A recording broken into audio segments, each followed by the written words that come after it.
Day 2 is very unique, and I believe this is what makes this retreat so different than any other retreat out there, is Yeah. that all of my own personal journey is reflected in this retreat of things that I've learned that have really changed my life, in a dramatic way. Not like changed who I am, of like I had to change who I was to be happy. That's not what I mean. But to give me little insights of, oh, if I just shifted here and here, because a lot of the things are not like do things completely 180 different. Right. They are 1% shifts. And when you can 1% shift, then things get easier, life gets sweeter, life gets better, you're more effective, you're happier, all those things. Day 2 is all about embracing and understanding your relationship with sexuality, Mhm. with feminine energy, which for a lot of people, they're like, what the hell does feminine energy Yeah, equal? let's talk about that because that was me. Yeah, and like the part of the reason I joined the retreat was when we met and you were telling me about it. You were telling me about day 2 and you're like, "We're going to talk about all things feminine energy." And I was like, "What the hell is feminine energy?" Right? And in that conversation is when you brought to my attention there are differences, right? Like there's masculine and feminine, and being in the industry that I was in, being in a sales role, being high powered, go go go a million miles an hour, I live, eat, sleep, and breathe the masculine. What was really intriguing to me was when you brought up that, are you also bringing that into your marriage and your relationships? And Mhm. that's when I had my aha moment where I was like, holy shit, yeah, I'm the one who plans everything. I'm the one who like type A, everything goes this way. And you showed me that carrying my masculine dominant energy into my marriage isn't allowing my husband to step into his masculine. Mhm. So kind of that's why I joined, right? Because I'm like, Yeah. how do I nurture my feminine? Where do I bring it in? Where do I leave my masculine? Where do these pieces fit? So I think that was a huge calling for me and one of my favorite parts of the retreat.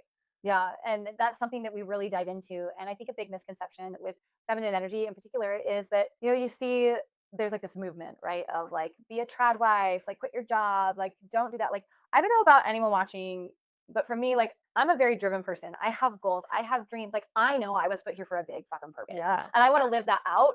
And that doesn't mean that I can't be driven to be in my feminine energy. Like I think that's so misunderstood that you have to be completely soft and passive and never speak up. Like, no, feminine energy is power. Yeah. Feminine energy is strong and she knows what she wants. She goes after it, but she doesn't do it from a let me chase and hustle energy. It's really all about back to intention, like we said on day 1, back to intention of how are you leading your life? Are you doing it from a place of like hustle, force, which does lead to burnout, unfortunately. And a lot of women are seeing that, especially high achieving women. They just go, go, go, go, go, go, go, which I know you have your own personal story Yeah. about. Stories, plural, plural, right. Yeah.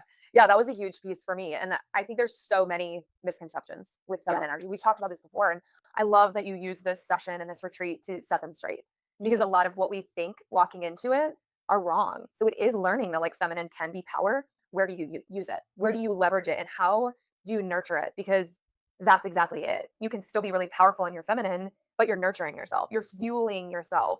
So I thought that was really powerful. And then how is it affecting your relationships? The Yeah. marriage piece was key to me.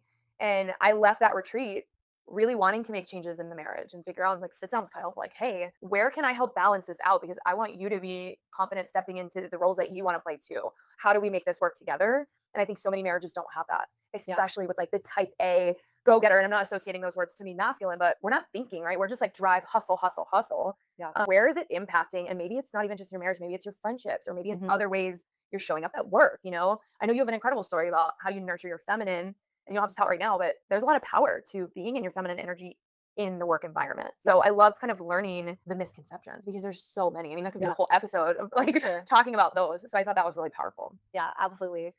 So that's a lot of it. Yeah. I know I mentioned sexuality. We didn't really get deep into that, but that's a big part of who you are as a woman. Yeah. And so we're digging into, how is my relationship with my sexuality? Have you even ever asked your question of what is my relationship to my sexuality? Probably not. Maybe. Like, did you grow up in purity culture like I did? Like, you have a lot of like, oh, it's only okay in these instances. We kind of just strip away those ideas. We get into it because it is very related to the feminine energy, I believe.